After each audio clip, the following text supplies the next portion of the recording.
Je rentrerai pas dans les détails, mais je vais en parler un peu parce que dernièrement, on essaie de nous faire porter le chapeau pour beaucoup de choses, hein.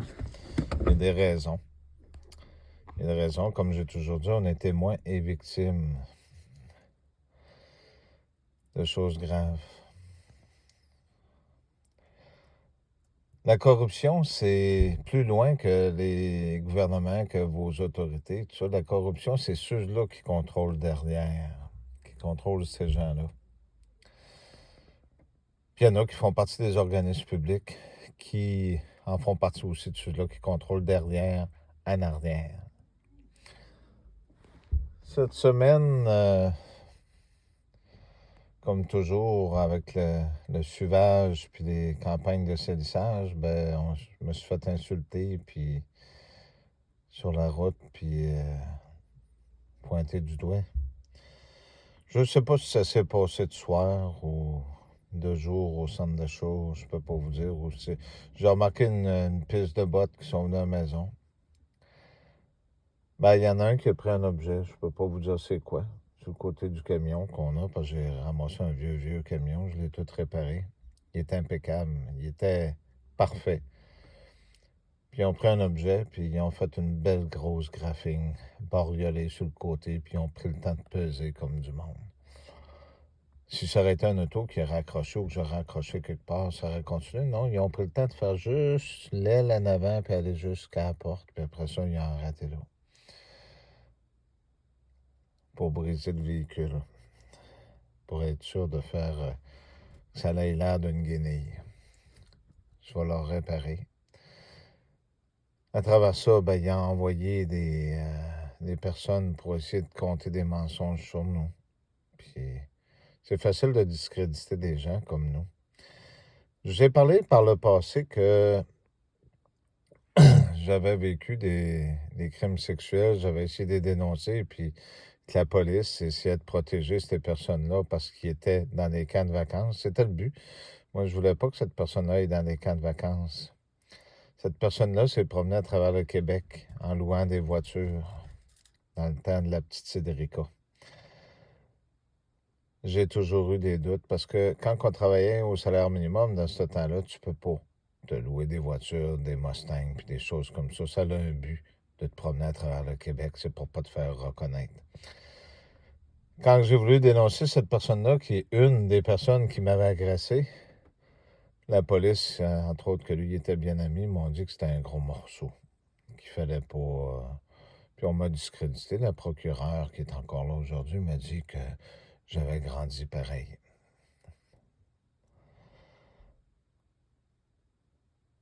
D'en faire une histoire courte, c'est pas vraiment important de savoir c'est qui. Mais je vous le dis pareil.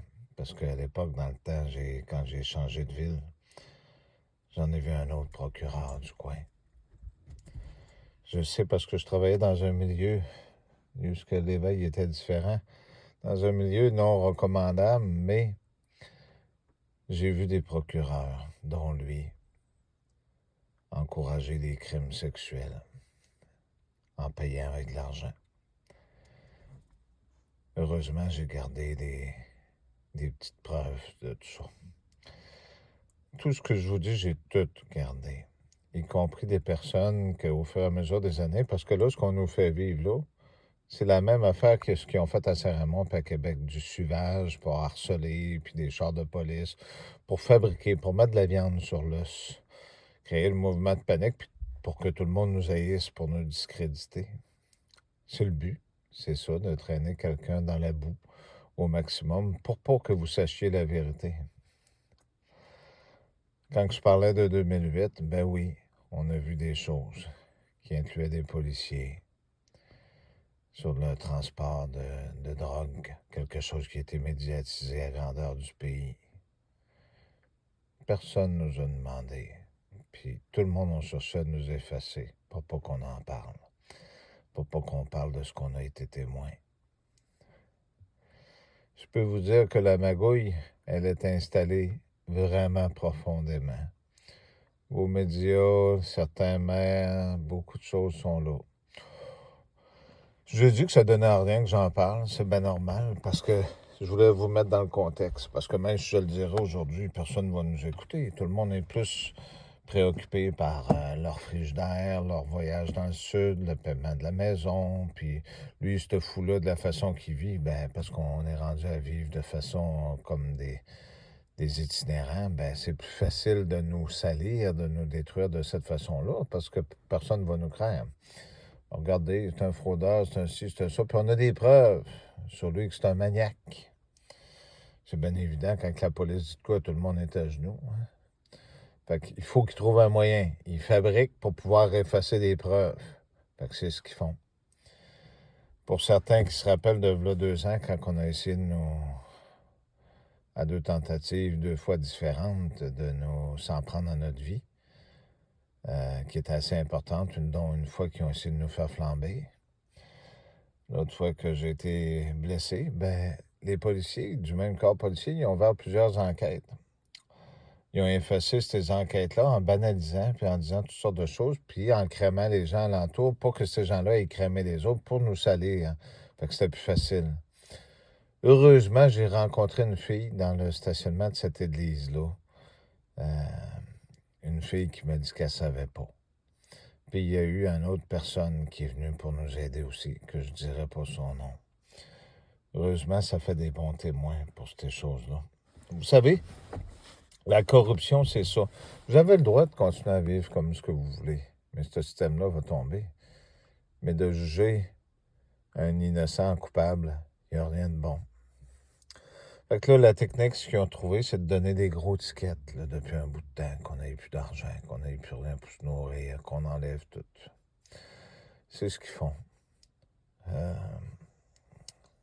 On est un peu persécuté quand on est enfant de Dieu, puis quand on va vers ce que je vous explique. C'est sûr que, humainement parlant, je suis un être humain, moi aussi, je réagis de drôle de façon, mais dites-vous que quand j'écris quelque chose, ou que je fais un message, ça a un but. Pardonnez-moi, c'est pas nécessairement pour les personnes qui écoutent, mais pour d'autres. Tout a un but. Il y a quelque chose qui est là. Heureusement, je me sers d'un réseau social qu'il y en a d'autres qui sont là, qui regardent, qui répondent pas nécessairement, mais qui voient. Ça me permet de pouvoir communiquer avec eux autres de cette façon-là en direct. Quand que je montais cette semaine, parce qu'ils mettent des gens au bord des entrées d'autoroute, puis quand on passe, ben, ils se sont pas rendus compte qu'il y en avait d'autres qui passaient juste un peu avant, qui se font photographier. Ben, je vous placerai dans le prochain message quelque chose. Des gens aussi comme une certaine fille qui n'a pas voulu sortir de l'auto pour ne pas être vue, qui s'est tassée. Vous allez voir des images. Ça se passe 24 heures sur 24 par des policiers qui sont corrompus, qui se servent des réseaux de corruption pour pouvoir mettre un climat de peur, de terreur. J'inviterai les gens qui me connaissent, qui sont de cet endroit-là. Je sais qu'il y en a déjà qui sont là, mais je vous inviterai à être plus, à vérifier beaucoup plus, de ne pas vous fier à ce qui est là, parce qu'il y en a un qui prétend qu'il va faire sortir la justice, puis qu'il est bon, puis qu'ils savent ci, puis qu'ils savent ça. Écoutez pas cette personne-là. Je vous inviterai, il y a des gens qui sont venus par derrière, quand que le camion s'est fait briser, puis selon moi, ça s'est passé dans la cour. Fait qu'ils étaient quand même pas gênés pour venir faire ce qu'ils ont fait. Ce que je vais faire, c'est que j'avais fermé mes systèmes de caméras, je vais les réouvrir. Je suis obligé d'avoir des caméras aussi sur le véhicule parce que là, je vais en cours présentement pour... J'ai gagné une première partie, je vais parler contre certaines personnes. J'ai pas tout porté des plaintes, puis sur la lettre, il était bien écrit que c'est moi qui ai demandé que les procédures arrêtent. Le policier il n'a pas écouté cette chose-là qui a été offert une faveur, une chance, puis il continue de nous persécuter. Là, on passe à l'étape 2, qui est la cour, puis après ça, ben là, je verrai si ça continue encore, ben j'en ressortirai des choses. C'est pas pour se venger, c'est pour que ces gens-là comprennent qu'ils sont bien placés dans une mauvaise situation. Mais par contre, je comprends. Je comprends qu'il y a une hiérarchie, que ces gens-là sont mal pris. Ils ils sont, comment je pourrais bien vous dire, contrôlés. Mais c'est pas parce qu'on est contrôlé que si on vous donne une arme dans la main, que même si quelqu'un vous demande d'aller tuer quelqu'un, qu'il faut que vous le fassiez. C'est comme ça. En attendant, ben, je vais vous souhaiter une bien belle journée. C'était pas pour vous raconter des mensonges, c'était pour vous donner un peu ce qu'il y en était, de tout ce qu'on vivait, de toute cette méchanceté-là, qui a un but. Vous savez, Jésus, il vient pas pour détruire l'humanité, comme ce qu'il y en a beaucoup qui croient. Puis en passant, il y a des traînes qui sont proches de nous autres qui disent qu'ils nous aiment. C'est normal pour garder un contact. Quand quelqu'un dit ils l'ont tué, ils l'ont envoyé dans le fleuve, puis c'est ce qu'il méritait, ben vous comprenez que c'était des personnes qui sont capables de dire ça. C'est des personnes qui sont des assassins, des gens qui sont pas corrects. Ce que je voulais vous dire, c'est ça. C'était pour vous parler de ce que je vivais. J'ai marqué un petit message pour Philippe. Philippe aussi, il est extrêmement persécuté. C'est important, écrivez donc un message pour l'encourager, ce gars-là. Il a le besoin. Mais sa foi est tellement grande à Philippe. C'est tellement beau de voir ça. Écrivez-y un bon mot. Il en a de besoin. Vous ne pouvez pas imaginer ce qu'il vit dans ce temps-ci. C'est terrible ce qu'il vit. C'est pas à moi de vous le raconter, c'est lui, s'il veut vous le raconter, qu'il vous le racontera. Mais je vous demande d'avoir une pensée, des prières. Je sais que vous vivez toutes des choses difficiles, comme moi aussi. C'est terrible ce qu'on vit. Je vous ai rencontré une petite partie de ce qu'on a vécu. C'est pas la première fois qu'on essaie de s'en prendre à notre vie. J'ai parlé à Dominique, j'ai expliqué qu'il s'est passé des choses, que l'autorité de Jésus, qu'est-ce qu'elle est. Hein? Graduellement, ben, Jésus, ben, il s'éveille lui aussi pour se rendre compte de beaucoup de choses, pour voir qu'est-ce qu'il y a. L'autorité est bien là. Vous pouvez en être sûr. Il y a des êtres qui sont ici. Arrêtez d'avoir peur, soi-disant, qu'il y a des démons qui sont là pour vous tyranniser. C'est seulement des mauvais esprits qui sont là. L'autorité de Jésus, elle ne passera pas en dessous de ça. J'ai mis le livre d'Enoch d'une façon bien expliquée avec des messages dans la vidéo précédente. C'est pas là pour rien. C'est pour vous aider à comprendre qu'est-ce qu'il y en est. Je peux vous le lire bien détaillé pendant des heures avec passion et amour pour que vous puissiez le comprendre. Mais si personne ne l'écoute réellement avec son cœur puis qu'il n'aide pas son frère aux côtés de lui, ça donne à rien. Ce qui fait qu'on est unis en haut, là, c'est l'amour que les gens ont les uns pour les autres et non pour l'amour qu'ils ont pour eux-mêmes, comme ici, ce qui se passe présentement. Chacun, c'est chacun pour soi. Je vous souhaite une bonne journée à vous tous. Merci beaucoup.